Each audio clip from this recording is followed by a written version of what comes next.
So we have the pleasure to have Meet the Expert organized by CytoSorbents.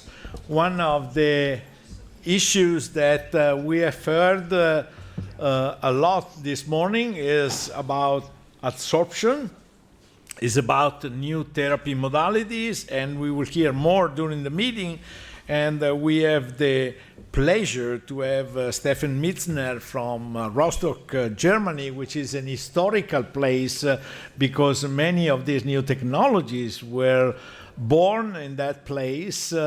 Since the old times, Horst Klinkmann was one of the pioneers and precursor of these things. But again, you are too young to remember this. But still around and saluting you and the meeting. Oh, thank you. How old is he passed 85 and he is alive and kicking, I can tell you. Yeah, fantastic, fantastic. So, Stefan, we have been hearing about the possibility of using absorption as an additional therapy, as an exclusive therapy.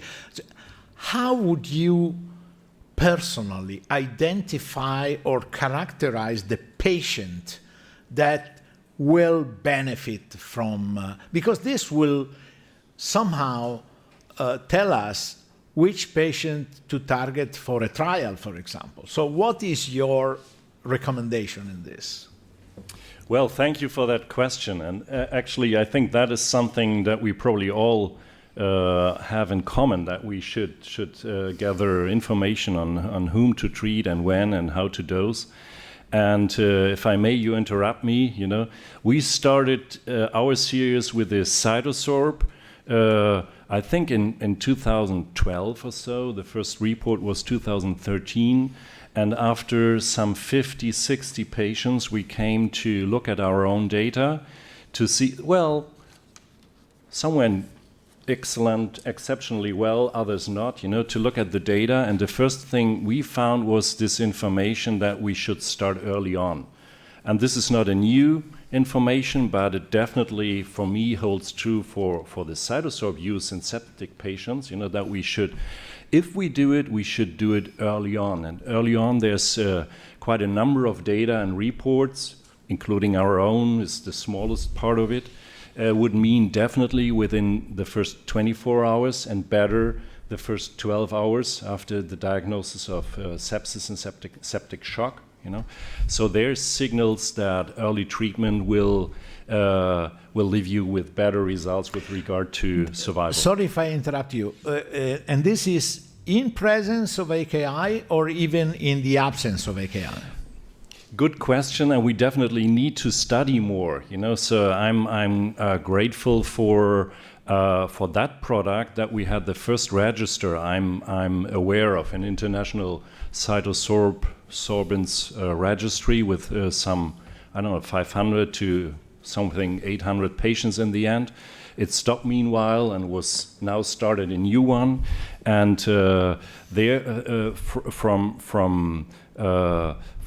that, what was your question? So my question was in presence of AKI or AKI, even in the absence of AKI? Yeah. We know that this is regardless of whether we have, most of those had multi-organ failure, including AKI. So the majority of these patients actually still today are treated in a setting that they have an indication for CVVH as well. You know, so the early start with just pure hemo adsorption, you know, that is still not the majority of cases. So most patients had AKI on top of it. So your experience is mostly putting the cartridge in series with a CRRT dialyzer? Absolutely, and we would love to see more data with just hemoperfusion. Not because I don't like the combination. Combination is good, easy to handle, and we have no issues with anticoagulation, for instance. But the advantage could be, theoretically, if we study that we start the treatment earlier. You know, not only if nephrologists come in or intensivists start CVVH. You know. Believe me, I am an early starter. So I think you're right. But there are people that say, oh, but you expose the patient to a risk. You have the risk to do a futile therapy. This patient will do well anyway. And finally, you spend so much money for something that may be not needed. How would you answer to this question? I have to play the devil's advocate. Absolutely, we need obviously data to go into that discussion. So we need more cases. Theoretically, from the timing point, it makes sense to start early on, and we might be biased to only start the moment we have CVVH anyway. So I think it's a good starting point, but our effort should focus, or one of the efforts should focus to use our extracorporeal treatments not only with CVVH. It's good reasons to not like that idea, because you add, obviously, the risk of extracorporeal circulation, but to see whether we have an adequate benefit from that, that will be a task for future studies. So given you have identified your patient and you decide to do the therapy, how do you practically prescribe the therapy? Maybe if I may, Claudio, your first question was how you pick the patient, if that's okay. Right. Because we have a development that others have seen before. Is there a good biomarker? And for a cytokine absorption device, obviously you would come to say, well, yes, that's IL-6. That's more or less, a lot of centers can measure that. But I think we all learned, we at least know it's not. What we can say is that if you have a very low IL-6, so below 500, you probably, for a septic shock, you probably don't need a sorbent like CytoSorb, but otherwise it's not a good predictive biomarker, and we don't have a good biomarker, and we need that, and we're waiting for that. As a surrogate, what people did, and I like that idea very much, is have a simple clinical score that would tell you which patients to include, and that was developed by colleagues in Germany, and it's called Dynamic Sepsis Score, and the company loved it in a way, I think that they call it CytoScore or so.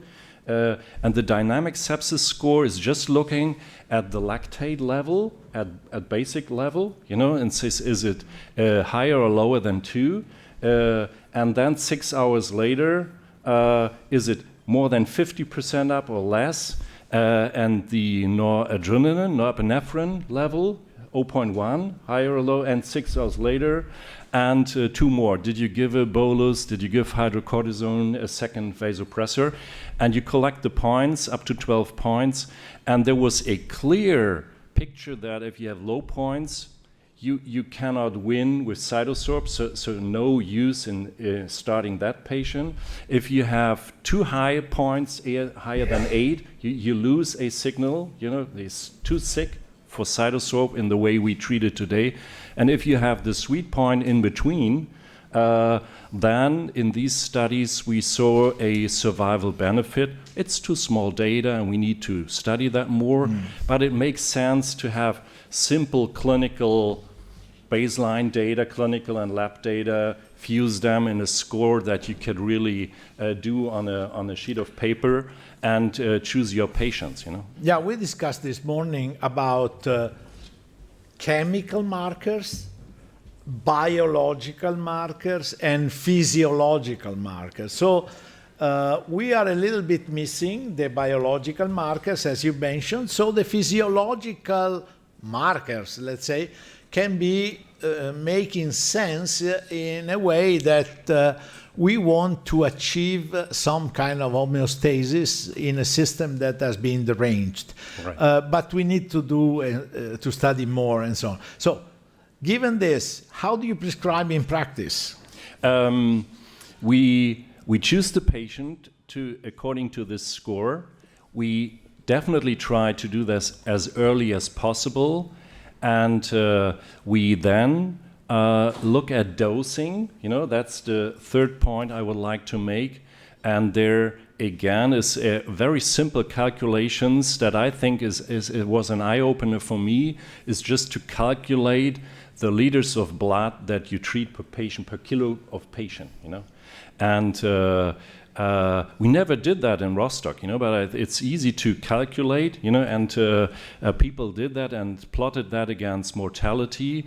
And surprise, if you do more treatment, you get better results. And it's more than 6 liters per kilo, 6 liters blood treated per kilo patient body weight gives better results than lower. And the best results were with 13 liters per kilo and up.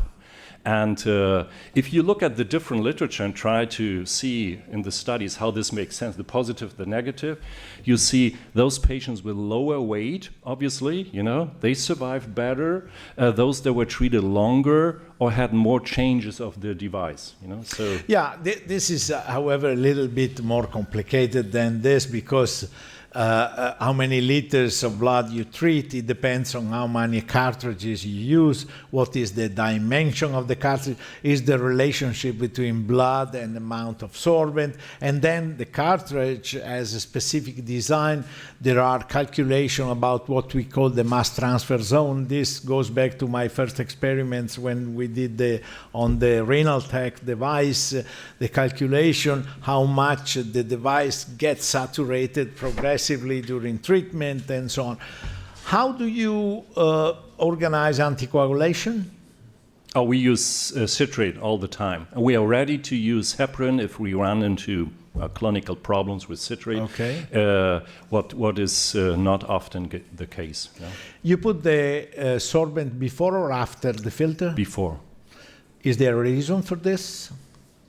We get higher concentrations to offer to the surface. Not only that, I suggest to use it before because if anything goes wrong, the dialyzer correct any type of alteration in pH or other things that in the old times we used to see when we did hemoperfusion. One more question. We still have a few minutes. How do you decide if you want to continue with another session or you want to continue with the current session? In other words, how long is your average treatment time for one session and how many sessions you do normally? Well, I would love to go continuously. You know, the clinical reality is that on average we will have 8 hours to 12-hour shifts for one filter, and we try to not use one filter for longer than 12 hours. That has changed. We started with like one in a day, you know, and technically that was fine in Rostock to use it for like a day, but obviously it doesn't make a lot of sense beyond 6-8 hours. So we try to change it more often. So, and one good idea is, and that is what we do, try 2 filters a day and have that done for 6 to 8 hours. And do we stop? Yeah, good point. We don't have the good stopping rule as a biomarker, you know. So we have to go back to typically physiological endpoints. Hemodynamic stability. If we see the patient react in the way we want, typically that is stabilization of hemodynamics, we would stop and wait. But the basic rule is we do 3 days in a row, just to have a rule. In Germany, you always need a rule.